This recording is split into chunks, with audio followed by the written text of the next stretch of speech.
अक्सर बच्चा की कंप्लेन रही है कि टाइम मैनेजमेंट नहीं हो पा रही बिकॉज बच्चे होंगे है पंजाब बोर्ड तो हमेशा उही पैराग्राफ करो जिहदे अंदर सब तो पहला हैडिंग दी गई है। ज़्यादा तो ज़्यादा 4 या 5 MCQs मैक्सिमम एक रीडिंग के अंदर आते हैं। रीडिंग मॉड्यूल के अंदर मोर दैन 7 बैंड स्कोर कर सको। अंग्रेजी विच गल करो बिना डरे बिना शर्माए। डाउनलोड जोश टॉक्स इंग्लिश स्पीकिंग ऐप। सत श्री अकाल सारिਆਂ ਨੂੰ मैं लिप्सी गर्ग मैं हुनी एक आइल्स का एग्जाम दिता है और मैं आइल्स स्टूडेंट रह चुकी हाँ तो मैं अज ਤੁਹਾਨੂੰ आपकी आइल्स की जर्नी बारे दसना चाहूँगी कि एक ਜਿਹੜਾ स्टूडेंट जनरली की चीज़ां फील करता है तो किस तरह के एक्सपीरियंस होंगे उन्होंने आपकी जर्नी के दौरान। मैं दसना चाहूँगी ਤੁਹਾਨੂੰ रीडिंग मॉड्यूल के बारे जो कि अक्सर बच्चों को कुछ ज़्यादा ही हार्ड लगता औखा लगता है तो जनरली सुनने को मिलता है जवाकों चों कि रीडिंग तो बहुत ही औखी है, मेरे तो होनी ही नहीं गी, मैं पंजाब बोर्ड तो है या कोई भी इस तरह का रीज़न कि रीडिंग मेरे तो नहीं होंगी गी। बिकॉज रीडिंग होंगी ही 1 घंटे के लिए तुसी 3 पैराग्राफ्स कॉन्टीन्यूसली पढ़ने हैगे है तो उस करके बच्चों को बहुत ज़्यादा ये अंदर तकलीफ होंगी है। तो रीडिंग जो कि हैगी 9 बैंड का ही हैगा, 1 घंटा रीडिंग वास्ते दिता जाता है स्टूडेंट्स नू जो भी उत्थे अपीयर होंगे है। इस मॉड्यूल के अंदर तुहानू कोई 10 मिनट एक्सट्रा नहीं मिलते ताकि तुसी आपदे आंसर्स ट्रांसफर कर सको। 1 घंटे के अंदर ही तुसी तीनों पैराग्राफ्स पढ़ने हैं, उन्हां दे जवाब देने हैं तो नाल दी नाल ही तुसी रीडिंग ट्रांसफर शीट उहदे उत्ते आपदे आंसर्स भी लिखने होंगे है। अक्सर बच्चा की कंप्लेन रही है कि टाइम मैनेजमेंट नहीं हो पा रही बिकॉज उन्होंने इंग्लिश पढ़न की हैबिट नहीं हैगी। बिकॉज अक्सर जोड़े बच्चे होंगे पंजाब बोर्ड तो इस करके मैं उन्होंने रीडिंग की बेसिक टिप्स दसना पसंद करूँगी कि किस तरह तुसी रीडिंग जोड़ा मॉड्यूल है उस आसानी नाल वधिया स्कोर कर सकते हो। सब तो पहला जो चीज़ हैगी है रीडिंग मॉड्यूल के अंदर आप कहांगे हैडिंग क्वेश्चंस वाले कि हैडिंग वाले क्वेश्चंस या समरी वाले क्वेश्चंस किस तरह किए जा सकते हैं। हैडिंग्स वाले होंगे जनरली कि अलग अलग पैराग्राफ्स यानी 7 तो 8 पैराग्राफ्स एक पैसेज के अंदर दिते होंगे तो उन्होंने हैडिंग देनी होंगी है हर एक पैराग्राफ की।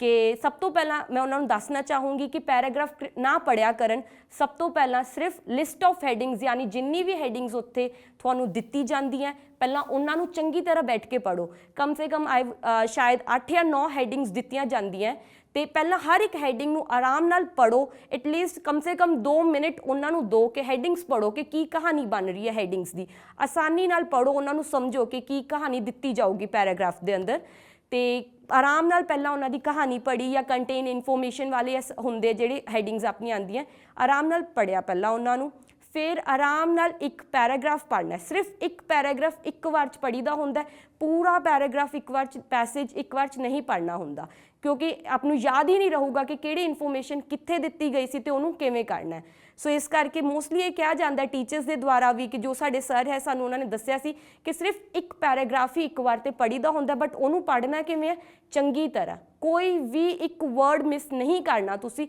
एक एक चीज़ आराम नाल पढ़नी है कि उहदे अंदर की दित्ती गई सीगी।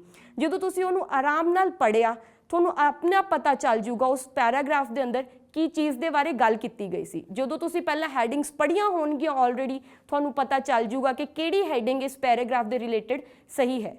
सारी हैडिंग्स इस तरह के आप देवांगे जिन्ने भी पैराग्राफ्स दिते गए हैं उस पैसेज के अंदर उस अकॉर्डिंग आप सारी हैडिंग्स उन्होंने देंदे रहांगे ताकि बहुत ईजी होंदा है। और एक और छोटी जी टिप है कि हमेशा पैराग्राफ 3 पैराग्राफ्स आउंदे पेपर दे विच हमेशा उही पैराग्राफ करो जिहदे अंदर सब तो पहला हैडिंग दित्ती गई है, बाकी सारे पैराग्राफ्स आप बाद चों भी कर सकते हैं आसानी नाल।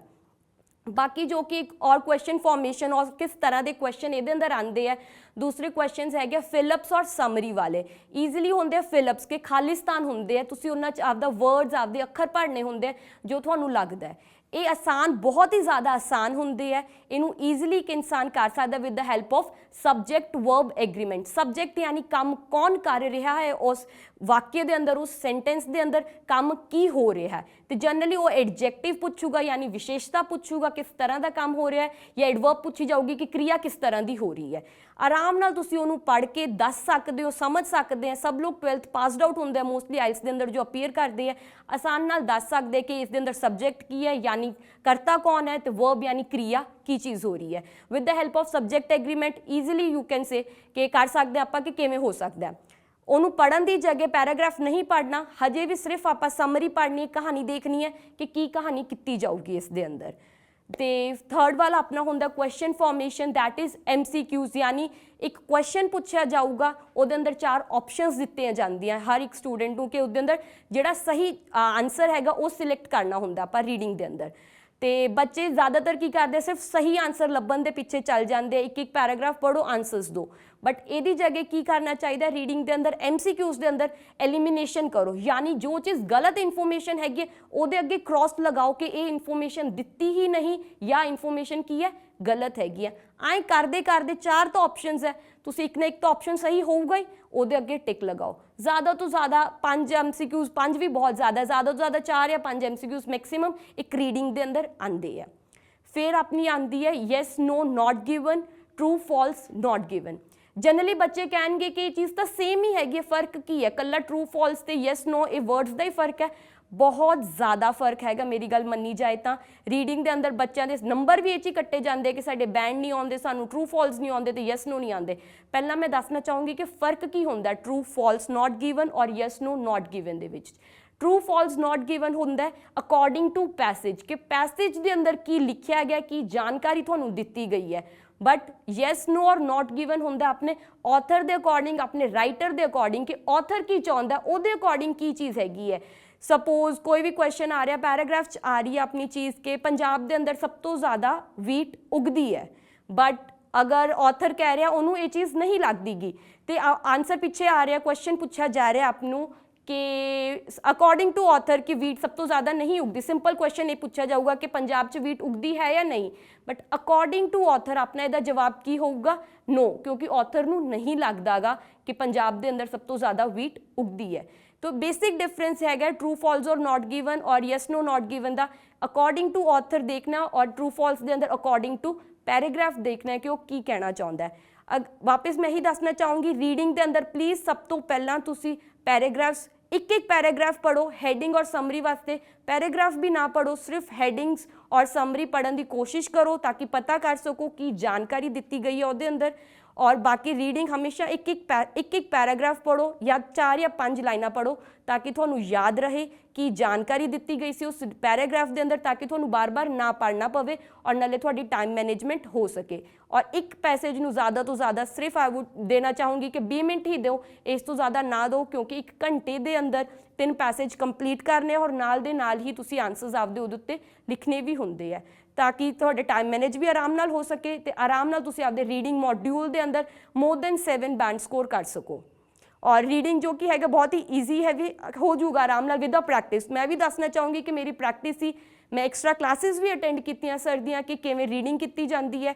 आसान है, कोई भी चीज़ बिना हार्डवर्क दे होना इंपॉसिबल है, तो जिन्नी मेहनत तुसी कर सकते हो रीडिंग मॉड्यूल के अंदर आपदी करो तो आसानी नाल एक हैबिट बनाओ पढ़न की कि 1 घंटा लगातार इंग्लिश पढ़ी किवें जाती है तो नाले उहनूं समझण की कोशिश करो, ताकि होर कुछ भी नहीं हैगा रीडिंग मॉड्यूल के अंदर। बाकी बहुत आसानी नाल हर कोई एक इंसान अचीव कर सकता है वधिया बैंड स्कोर। जेकर तुसी इस वीडियो के अखीर तक आए हो तो तुहानू भी जरूर मेरी तरह इंस्पिरेशन मिली होएगी। असी सारे अपनी जिंदगी में मुश्किलों का सामना करते हैं क्योंकि सानू इंग्लिश बोलनी नहीं आती। जितना कि अपनी सुपनियां दी नौकरी ना मिलना या बाहर जाने की अपॉर्चुनिटी गवा लेना या फिर सिर्फ दोस्त ही ना बना पाना। प्रॉब्लम्स की एक वजह है लैक ऑफ प्रैक्टिस, क्योंकि माहौल नहीं है। घबराओ ना, साडे कोल इहदा एक सोल्यूशन है, जोश स्किल्स स्पोकन इंग्लिश। पर जोश स्किल्स की है तो यह किवें काम करता है, आओ वेखिए।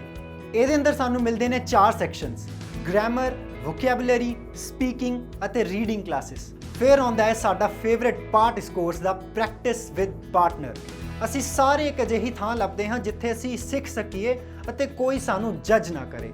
ਇੱਥੇ ਤੁਸੀਂ ਬੋਲ ਅਤੇ ਪ੍ਰੈਕਟਿਸ ਕਰ ਸਕਦੇ ਹੋ ਹਜ਼ਾਰਾਂ ਸਟੂਡੈਂਟਸ ਨਾਲ ਜੋ ਤੁਹਾਡੀ ਤਰ੍ਹਾਂ ਇੰਗਲਿਸ਼ ਸਿੱਖਣਾ ਚਾਹੁੰਦੇ ਨੇ।